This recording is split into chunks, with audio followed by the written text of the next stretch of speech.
주 안에서 형제 자매된 여러분들을 진심으로 사랑합니다. 오늘도 예배 가운데 주님께서 함께 해주시고 잘 들을 수 있도록, 그리고 그 말씀들을 잘 우리 마음 가운데 새길 수 있도록, 그리고 우리가 주시는 그 말씀으로 온전히 살아낼 수 있는 그런 능력을 주시기를 또 간절히 소망하며 오늘 말씀을 전하고자 합니다. 지난 시간에 우리가 예수님을 이렇게 둘러싼 그 무리들, 예수님께서 그 무리들과 함께 하시기보다는 오히려 그 무리들을 떠나서 건너편으로 가자라고 말씀하신 그 내용에 대해서 살펴봤습니다. 예수님께서는 그리고 제자들과 함께 가시기를 원했고, 제자들이 먼저 가는 것이 아니라 예수님이 먼저 앞서 가시기를 원하셨습니다. 그리고 나서 두 명의 제자가 긴급하게 예수님께 다가옵니다. 한 명은 예수님에 대해서 좀 시간을, 말미를 달라고 그렇게 요청하는 제자들이 있었고, 또 다른 제자는 지금 우리에게 주신 그 사명에 대해서 그리고 막연하게 여기고, 그리고 그것으로 인해서 그냥 주님을 믿는다고만 말할 뿐 그 앞에 놓인 상황을 잘 모르는 제자들도 있었습니다. 이 말씀을 통해서 우리는 주님께서 우리 제자들에게 맡기신 그 사명, 그리고 제자들이 가져야 될 그 삶의 우선순위에 대해서 다시 한번 우리가 살펴보게 되었고, 그리고 제자들을 통해서 이루고자 하시는 하나님의 그런 원대한 계획이 유대 땅만이 아니라 그 건너편에도 세상 끝까지 이어질 것이라는 것을 우리가 살펴보면서 은혜를 나누었습니다. 오늘 우리가 나눌 이 말씀을 통해서 예수님과 그 제자들이 바로 이 작은 배에 통해서 갈릴리 호수를 건너가는 과정을 우리가 살펴보게 될 것이고, 그리고 그 호수 건너편에 기다리고 있는 그 가다라 지방에서 마주하게 될 그런 뜻밖의 모습에 대해서 우리가 또 짤막하게 나누고자 합니다. 이 모든 일련의 사건들을 통해서 제자들이 예수님에 대해서 갖고 있던 그런 막연한 지식과 그런 인식들, 또 그런 작은 믿음이라고 불리는 것들, 그것을 어떻게 주님께 기적을 통해서 변화시키는지 우리가 그 내용을 살펴보면서 과연 우리는 정말 예수님을 올바르게 인식하고 있는가? 우리는 예수님을 정말 잘 알고 있는가? 그리고 예수님을 정말 믿고 있는가라는 그 질문을 우리 스스로에게도 해보면 좋을 것 같습니다. 오늘 말씀을 볼 때 우리가 한 가지 염두에 두어야 될 사실이 있습니다. 오늘 말씀인 본문 말씀을 보게 되면 이 호수를 건너가는 장면, 그리고 가다라 지방에서 귀신을 쫓아내시는, 축기하시는 그 장면은 오늘 마태복음에만 있는 것이 아니라 공관복음이라고 불리는 마가복음과 누가복음에도 동일한 순서로 기록이 되어 있습니다.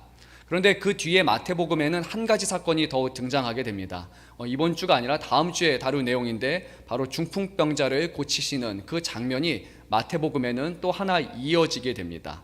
마가복음과 누가복음에서는 동일한 순서로 등장하지 않게 됩니다.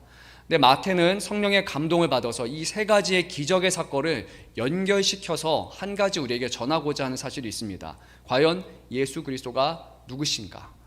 제자들이 생각하는 그 예수와 그 시간, 그 자리에 계셨던 하나님의 아들로서 그 예수가 동일한 인물인지에 대해서 면밀하게 증거할 것이고, 대부분의 경우 제자들이 잘못된 지식을 갖고 있다는 것, 예수님을 잘 알지 못한다는 것을 오히려 드러내는 그런 일로서 사용하게 될 것입니다.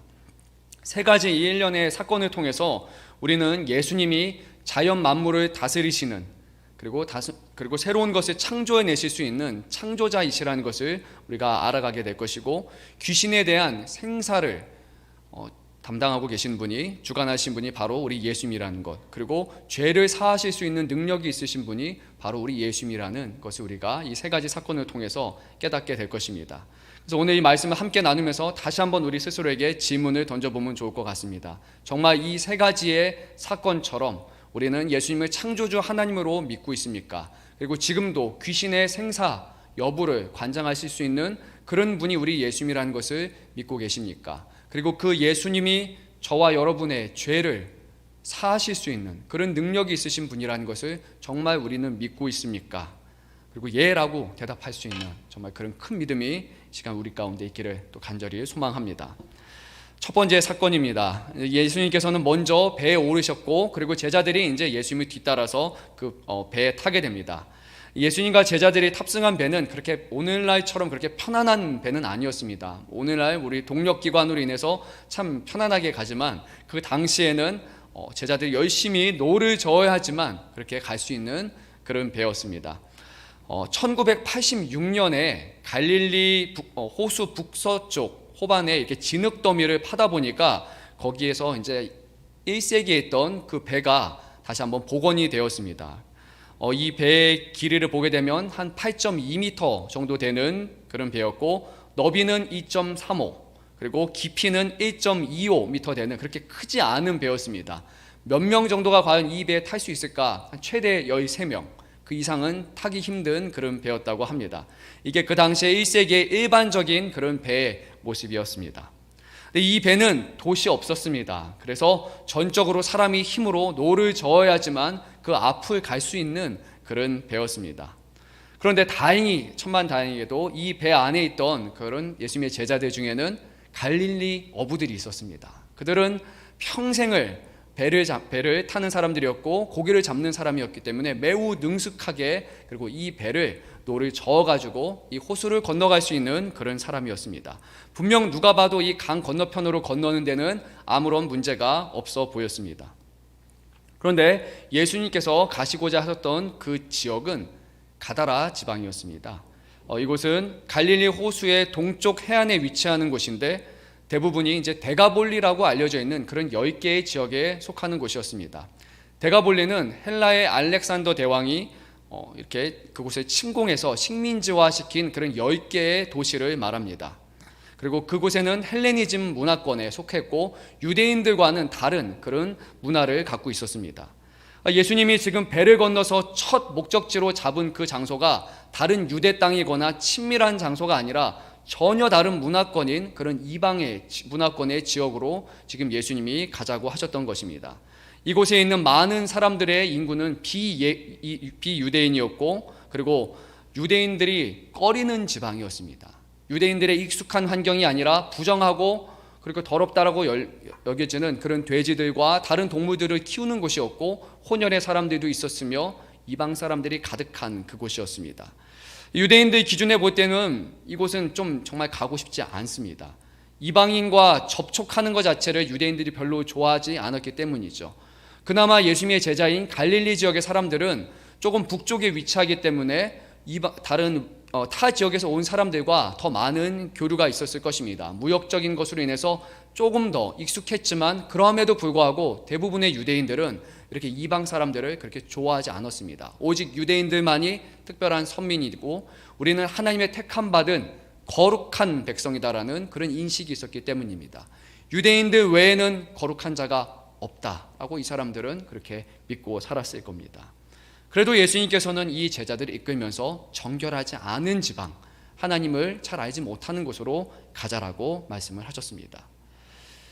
예수님께서는 그곳에 가심으로 통해서 하나님께서 바로 이 데가볼리라는 지역, 또 가다라 지역, 이방 땅에도 관심을 갖고 있다는 것을 오늘 보여주셨습니다. 그리고 이 지역에서도 하나님의 역사가 일어난다는 것을 다시 한번 제자들에게 일깨워 주시기를 원하셨습니다. 하나님의 관점에서 볼 때는 유대인들이 사는 유대 지역이나 그리고 이방 땅이나 모두 죄악과 허물로 가득한 땅입니다. 물론 정도의 차이는 있을 수 있습니다. 조금 더 하나님의 말씀을 잘 들을 수는 있겠죠. 조금 더 하나님을 사랑하는 사람들이 하나님을 섬기는 장소가 있을 수 있겠죠. 하지만 우리 인간의 어떠한 열심으로도 하나님 앞에 거룩하다 불릴 수 있는 사람이 아무도 없습니다. 아무도 하나님의 기준에 부합한 그런 의로운 삶을 살아가는 사람들은 아무도 없습니다. 그냥 우리 스스로 서로를 보면서 평가할 뿐입니다. 내가 좀 더 신앙이 좋다, 내가 좀 더 거룩하다, 내가 좀 더 말씀을 잘 지킨다, 내가 더 열심히 섬긴다라고 우리는 말하지만 하나님의 기준으로 볼 때 어떤 것도 그 기준에 합당한 것이 없게 됩니다. 오직 하나님의 자비하심으로 죄인인 우리들과 부족한 우리들을 하나님이 기뻐하시는 그런 은혜로 인해서 우리가 이 자리에 예배할 수 있고 우리가 하나님을 섬길 수 있고 하나님께 기쁨과 영광이 될 수 있는 것입니다. 이 말씀이 우리에게 의미하는 것은 하나님의 관심은 하나님을 잘 믿는 나라에게만 있는 것이 아니라 하나님을 알지 못하고 또 하나님을 부정하는 나라에게도 있다라는 것입니다.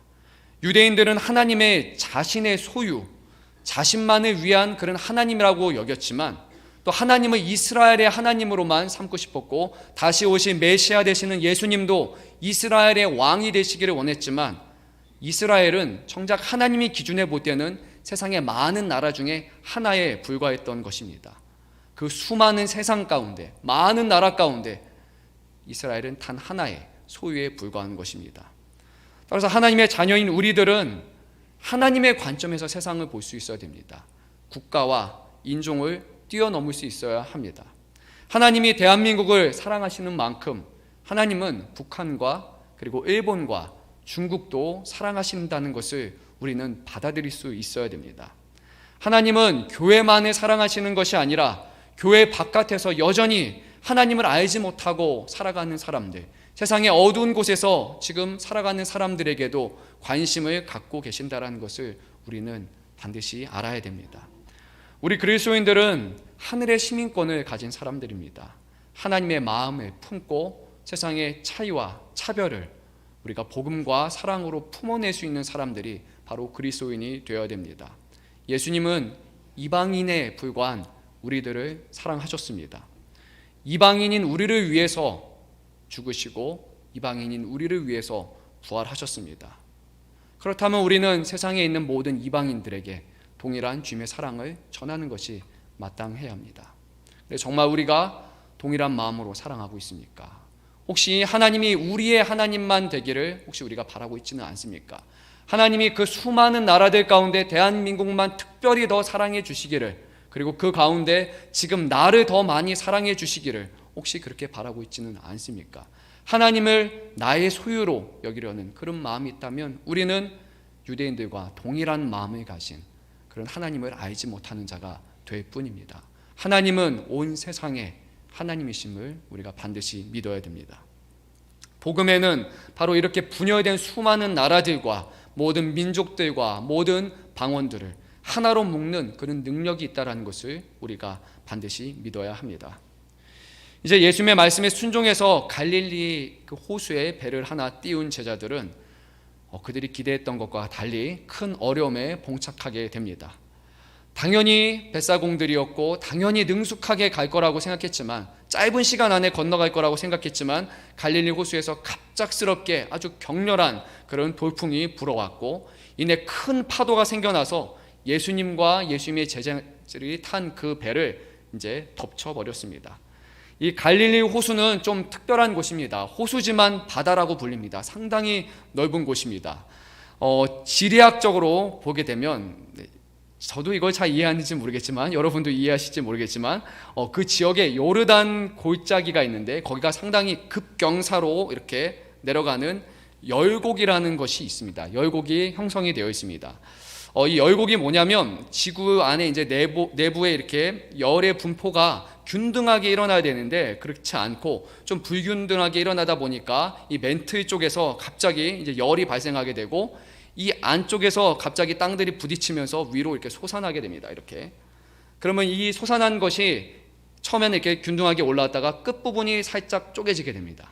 이 부분이 바로 열곡이라고 하는 부분인데 바로 이 지역이 여기 갈릴리 호수의 지역에 위치한 부분이 됩니다. 그래서 실제적으로 봤을 때 원래 해수면보다 훨씬 더 낮은 그런 위치에 있게 되고 이곳은 그 열곡 틈에 있기 때문에 갑작스러운 바람과 돌풍이 흔하게 일어나는 그런 곳이라고 합니다. 이해가 되셨습니까? 네, 결과적으로 이 갈릴리 호수는 해수면보다 낮게 형성됐기 때문에 격렬한 돌풍이 예전에도 있었고 지금도 발생하고 있습니다. 지금도 갈릴리에 배를 띄우려고 하다가 21세기에 발전된 이런 배잖아요. 동력으로 가는 배도 갑작스러운 그런 돌풍이 불어오게 되면 배를 띄우지 않는다고 합니다. 지금도 발생하는 그런 너무나 당연한 그런 자연적인 현상입니다. 근데 오늘 말씀 보게 되면 큰 놀, 풍랑이라고 이것을 번역하고 있는데 이제 원문 헬라어 성경을 보게 되면 세이스모스 메가스라고 합니다. 메가스는 크다. 그리고 세이스모스는 아마 여러분들이 들어봤을 수도 있습니다. 이게 지진의 척도를 재는 그런 것을 세이스모스라고 연결시키는 걸 보게 되는데요. 큰 지진이 여기서 발생했다라는 것이 원래 더 정확한 표현입니다. 더 이해가 잘 되지 않습니까? 이쪽에서 갑작스러운 지진처럼 일어나서 풍랑이 급격하게 일어난 상황을 지금 묘사하고 있는 것입니다. 현상은 지금도 너무나도 잘 일어나고 있는 것이고, 그리고 급격한 돌풍이 일어나게 되면 파도가 크게 이제 들어오기 시작하는데 약 2m 정도 높이로 파도가 몰아치기 시작한다고 합니다. 바다가 아니라 호수에서 2m에 달하는 그런 파도가 덮치게 됩니다. 생각해 보십시오. 2000년 전입니다. 예수님과 제자들이 타고 있는 아주 작은 한 9m도 안 되는 그 배에 12명이 13명이 촘촘하게 앉아있는 그 배에 2m에 달하는 파도가 치기 시작합니다. 두렵지 않겠습니까? 엄청나게 많은 물들이 들어오기 시작하고 제자들은 끊임없이 이 물들을 밖으로 퍼내기 시작을 합니다. 정말 살기 위해서 몸부림치는 그 과정 가운데 제자들이 놓여있게 됐습니다. 분명히 이 제자들은 자신들이 충분히 감당할 수 있을 것이라고 생각했을 겁니다. 많은 사람들이 예수님이 따르겠다고 했고 그 중에도 끝까지 우리는 모든 것을 다 내어버린 채 예수님만 바라보고 예수님을 우선순위로 삼고 따르겠다고 다짐했고, 이들은 정예라고 할 수 있는 사람이었습니다.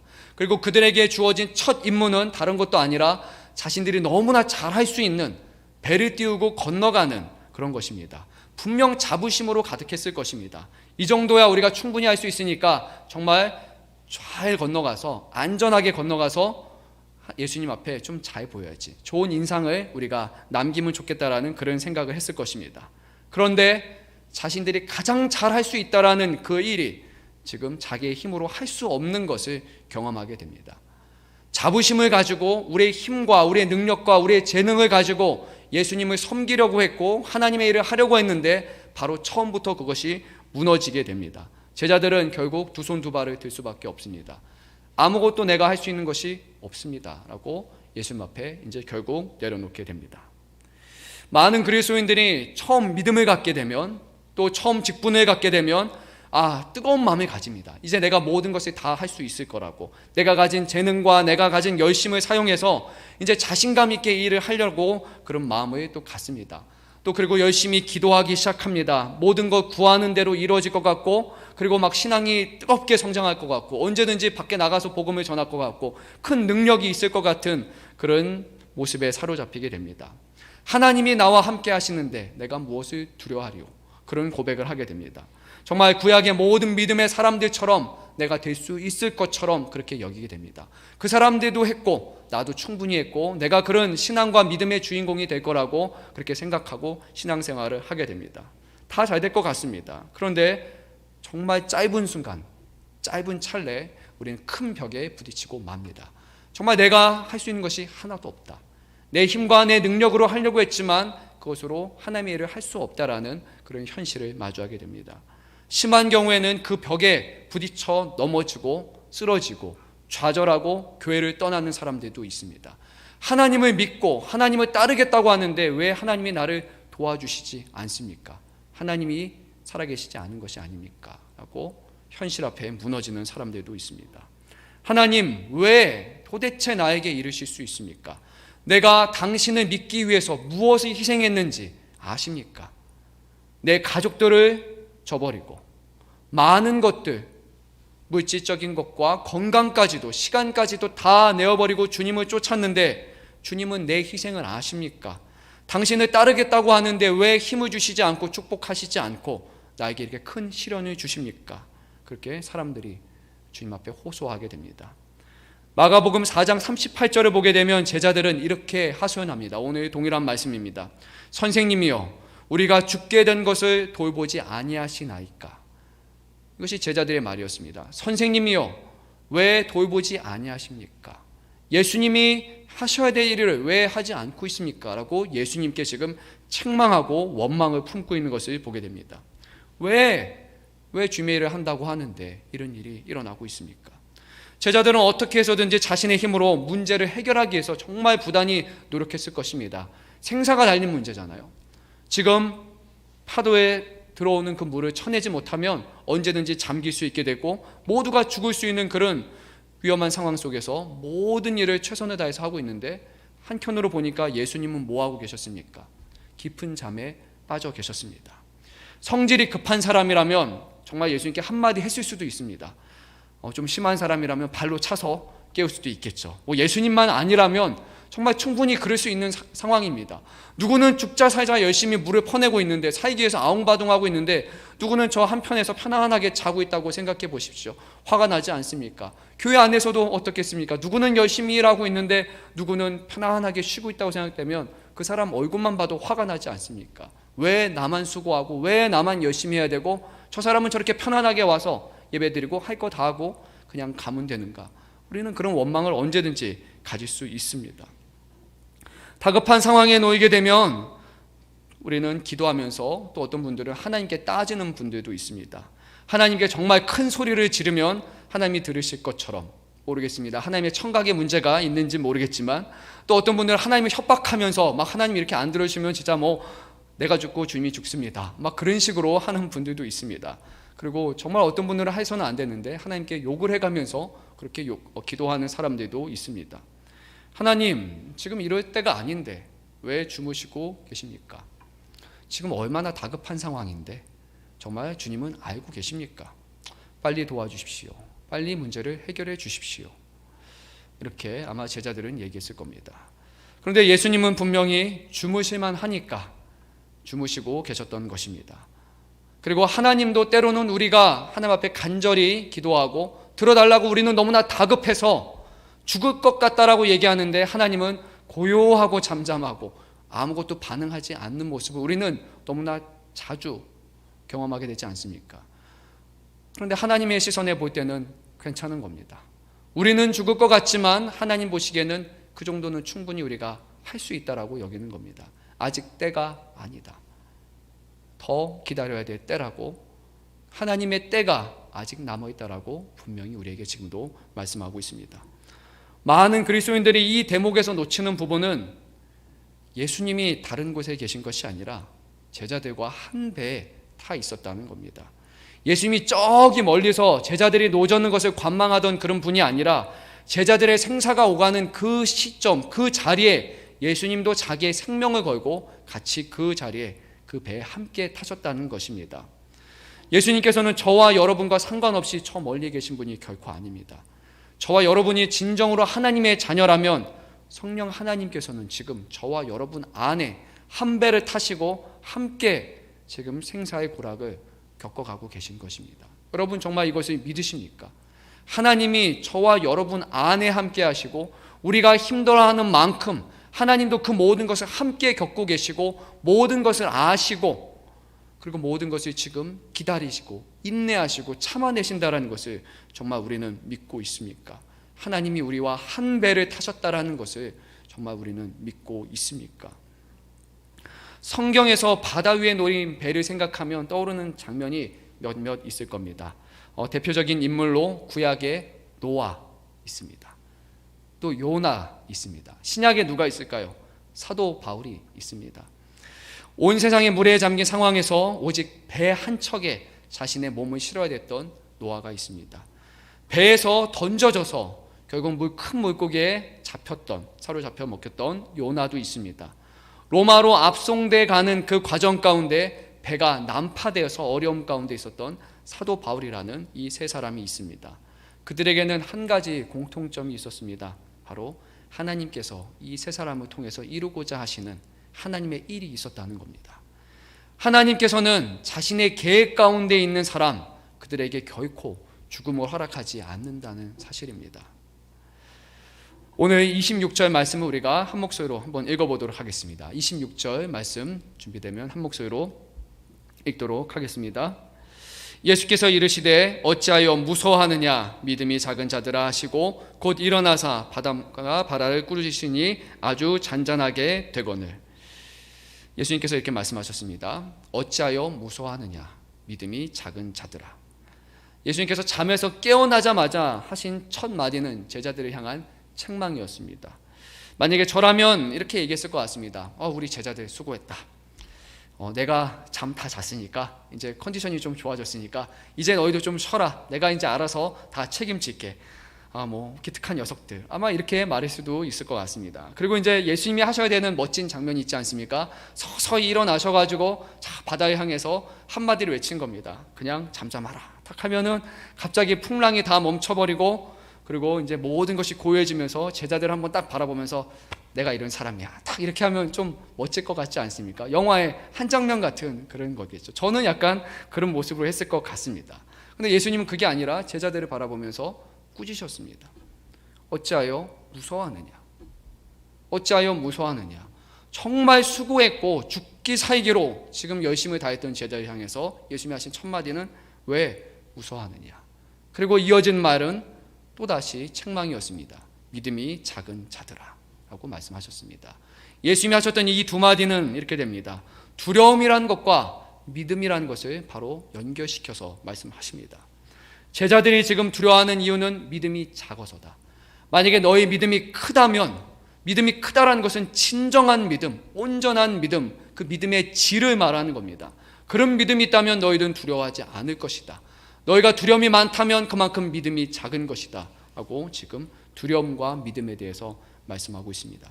만약에 우리가 지금 두려워하고 있다라면, 하나님과 한 배를 탔는데도 불구하고 우리가 삶 가운데 두려움이 있다라면 우리는 지금 믿음이 작은 상태일 것입니다.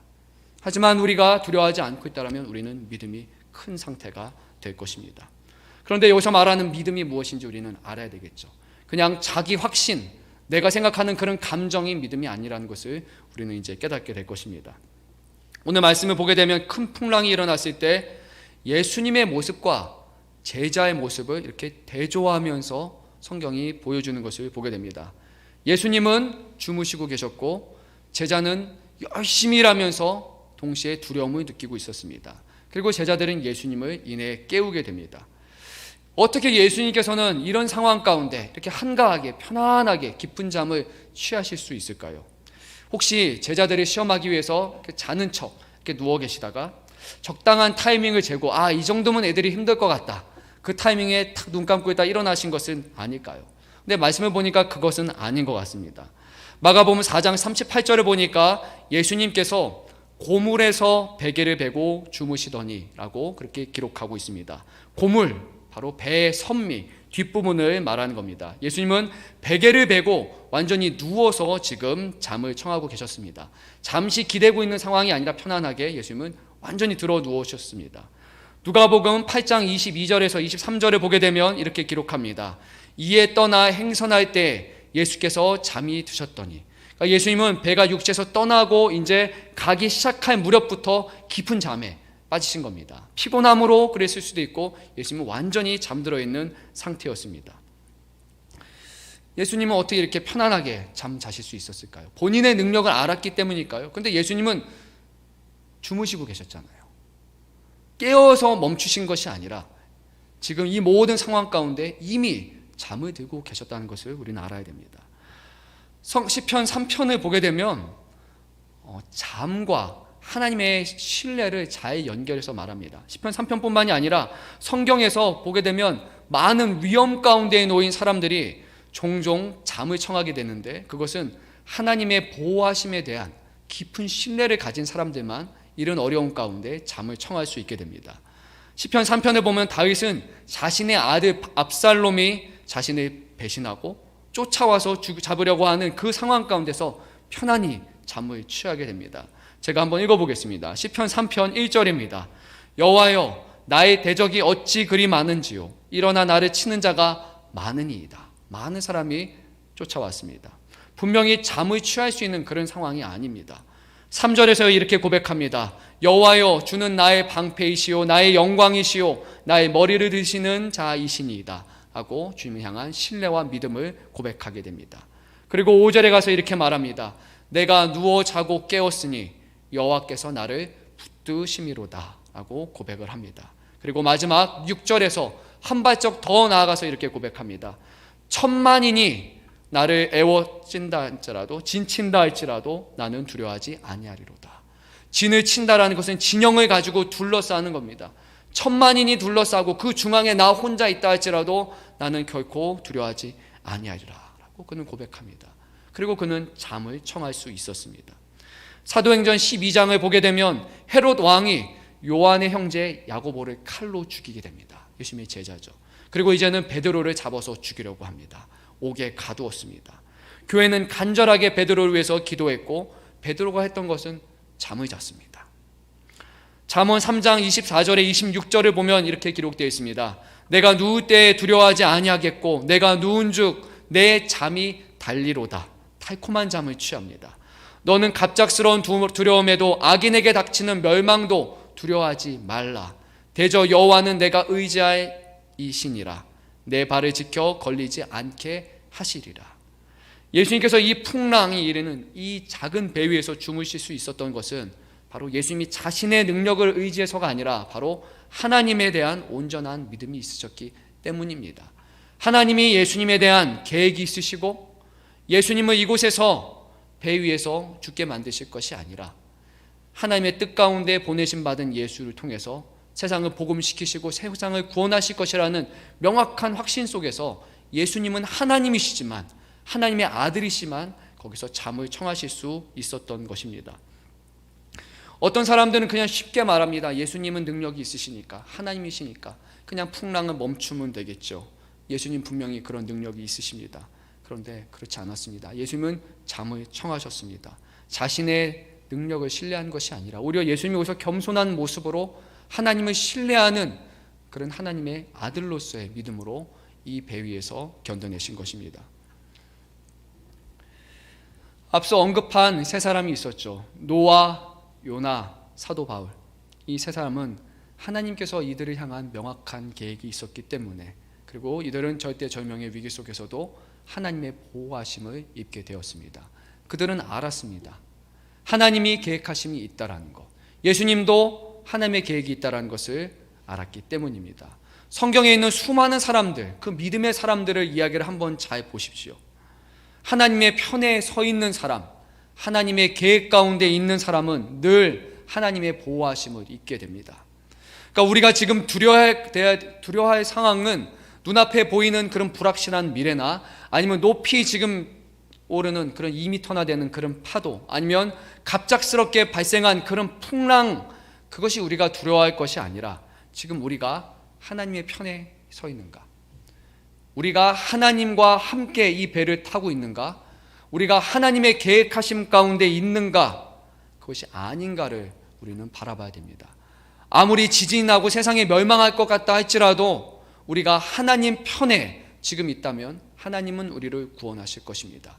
아무리 평온하고 잠잠하고 아무런 문제가 없는 그런 호수를 우리가 배를 타고 간다 할지라도 우리가 하나님 편에 서 있지 않다라면 그 배는 결국 좌초하고 말 것입니다.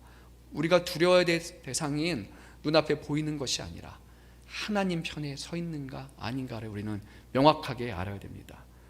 어떻습니까? 하나님 편에 지금 계십니까? 하나님의 계획의 일부로서 여러분들이 지금 살아 계십니까? 아니면 하나님과 전혀 상관없는 사람으로 그냥 나는 내 갈 길을 가고 주님은 주님의 일을 하는 그런 하나님과 관계가 깨어진 영적으로 죽은 자녀로서 혹시 우리는 살아가고 있습니까? 아니면 지금 내가 하루하루 살아서 하는 모든 것들이 하나님이 기뻐하시는 것들이고 하나님의 계획 가운데 있다라는 것, 비록 작은 것이지만 이것을 통해 하나님이 계획하시고 이루고자 하는 바가 있다라는 것을 여러분 믿으면서 그 소명의식을 갖고 살아가십니까? 그런 확신이 있다라면 분명히 하나님은 여러분들을 어떠한 상황 가운데서도 건져내시고 지켜주실 것입니다. 그것이 없다라면 우리는 한편으로 두려워해야 됩니다. 이 제자들보다 더 많이 두려워야 되고 지금 우리에게 죽음이 눈앞에 닥쳐와 있는 그런 현실이라는 것을 깨닫고 우리가 영원한 멸망으로 언제든지 영원한 사망으로 갈 수 있다는 것을 알고 우리는 두려워하는 사람이 되어야 됩니다. 오직 하나님의 뜻대로 행하는 사람들에게, 그의 말씀 가운데 거하는 사람에게만 온전한 평온과 보호하심을 경험할 수 있게 됩니다. 예수님은 제자들의 작은 믿음을 책망하셨고 그리고 이내 일어나셔서 바람과 바다를 꾸짖으셨습니다. 그리고 아주 모든 것이 아무 일 없던 것처럼 잔잔하게 되었습니다. 원문 성경을 보게 되면 이렇게 말합니다. 그 바람들과 그 호수에게 꾸짖으셨고 큰 고요함이 일어났다, 큰 고요함이 발생됐다고 말합니다. 그냥 잔잔하게 차분하게 된 것이 아니라 고요를 만들어내셨다라고 주님은 말씀하고 있는 겁니다. 성난 바람과 호수를 잘 달래서 니네 좀 괜찮아, 이제 좀 그만하지 라고 말하신 것이 아니라 그 앞에 꾸짖음으로 통치권을 명확하게 보여주셨습니다. 그리고 침묵하게 하신 것이 아니라, 침묵을 조용히 조장하신 것이 아니라 침묵을 창조해내셨다라고 오늘 성경은 말씀하고 있습니다. 하나님의 자연을 향한 통치권과 창조의 능력을 바로 이곳에서 보여주셨습니다. 그러니까 예수님은 지금 이 자리에 누구로 드러나신 것입니다. 바로 하나님 자신으로서 지금 자신을 드러내신 것입니다. 우리 인류는 지난 한 100년, 200년 동안 정말 눈부신 기술과 문명의 발전을 이루었습니다. 바다에 배 띄우는 거 그 정도가 아니라 이제 우리는 하늘의 비행기를 띄우고 있습니다. 그리고 우주를 날아다니는 그런 놀라운 일들이 발생하고 있습니다. 요즘에는 자동차도 좋죠. 자가주행 슬슬 점점 좋아지고 있습니다. 컴퓨터로 할 수 있는 거, 핸드폰으로 할 수 있는 거, 이 기기로 할 수 있는 거는 정말 상상할 수 없는 일들이 정말 짧은 시간 안에 이루어졌습니다. 사람들의 창조 능력, 과학적인 문명의 발달 정말 놀랍습니다. 정말 모든 것을 다 할 수 있을 것 같습니다. 그런데 우리는 여전히 기상을 예측하지도 못하고 그리고 자연을 다스릴 수도 없습니다. 갑작스러운 한파에 도시가 한순간 마비돼 버립니다.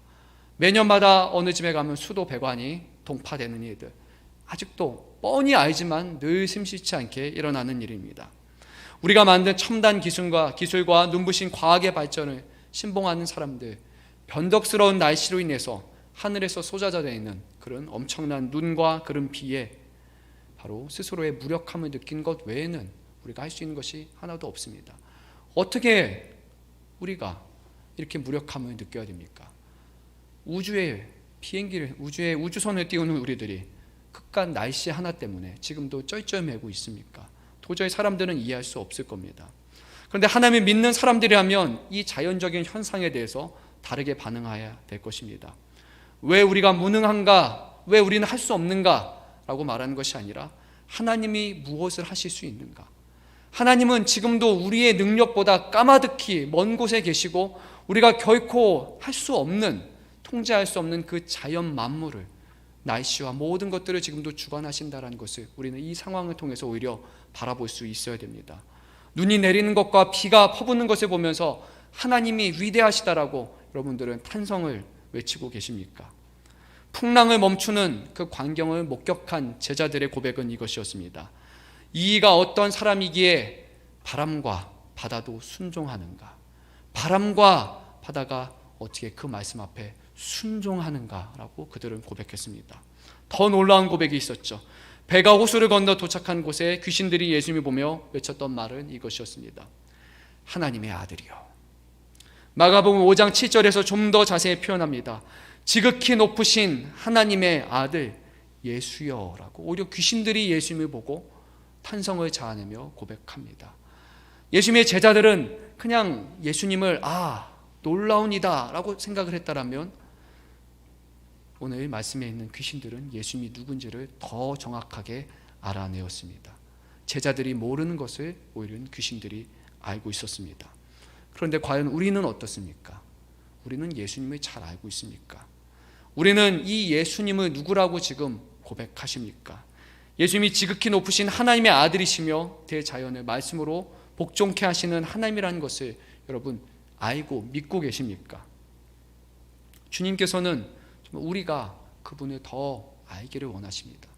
머리로만 그냥 아는 것이 아니라 정말 그것을 깨닫기 원하고 그것을 우리 마음속에 품고 그것을 믿으며 살아내기를 원하십니다.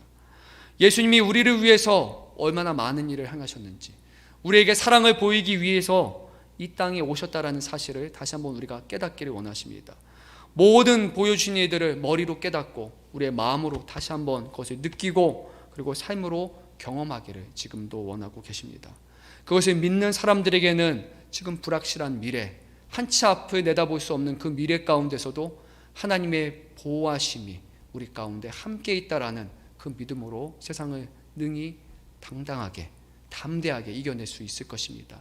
하지만 하나님의 편에 서 있지 않는 사람, 하나님이 누군지 알지 못하는 사람, 이 땅에 우리를 위해서 오신 예수 그리스도가 누군지 아직도 막연한 생각과 막연한 믿음과 막연한 지식으로 살아가는 사람이라면 막상 우리가 감당할 수 없는 것처럼 보이는 엄청난 일들이 눈앞에 놓여질 때 다시 한번 두려워하고 주님 앞에 살려달라고 주님을 깨워가면서 다시 주님 우리를 살려주십시오 애걸복걸하는 그런 믿음 없는 사람들의 모습이 다시 한번 드러나게 될 것입니다. 여러분들은 어떤 믿음을 가지고 있습니까? 큰 믿음의 사람입니까? 아니면 작은 믿음의 사람입니까? 아니면 동일한 본문에서 마가가 얘기한 것처럼 믿음이 없는 자로서 지금 우리는 세상을 살아가고 있지는 않습니까? 다시 한번 이 말씀을 돌아보면서 우리 안에 어떠한 믿음으로 지금 살아가고 있는지, 작은 믿음이라면 이 작은 믿음이 주님을 온전히 의지하고 어떤 상황 가운데 두려워하지 않는 큰 믿음으로 변화되는 은혜가 우리 삶 가운데 온전히 회복되기를 간절히 소망합니다. 기도하겠습니다.